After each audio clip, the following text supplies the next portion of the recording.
प्रथम थर एक भिन्न धरणर शीर्षक को नहीं आरआर इवेंट्स प्रस्तुत करिछि गोटिए नुआ ओडिया सिनेमा।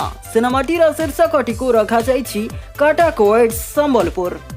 सिनेमार मुख्य नायक भूमिका रे अभिनेता संबित आचार्य रहिथिबा बेले तांको विपक्ष रे नवागता नायिका सुस्मिता प्रधान को देखिबा को पाइबे दर्शक।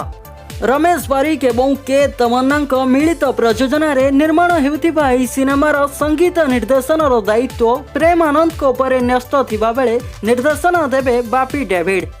उभय नायिका एवं निर्देशक एही सिनेमा जरिया ओलीवुड रे डेब्यू करुथिबा बेले बाकी अन्यान्य भूमिका रे ओलीवुड रो बहु जनाशुना कलाकार अभिनय करिवे बोली सूचना मिलिछि।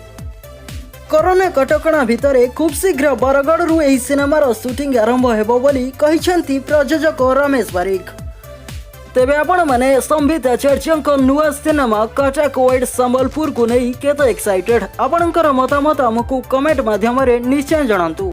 ओडिया सिनेमा संपर्कित प्रतिटी खबर टेक्निकी अपडेट पाई एबे सब्सक्राइब करंतु हम चैनल को ओ बेल आइकन को प्रेस करी ऑल नोटिफिकेशन को ऑन करी दियंतु।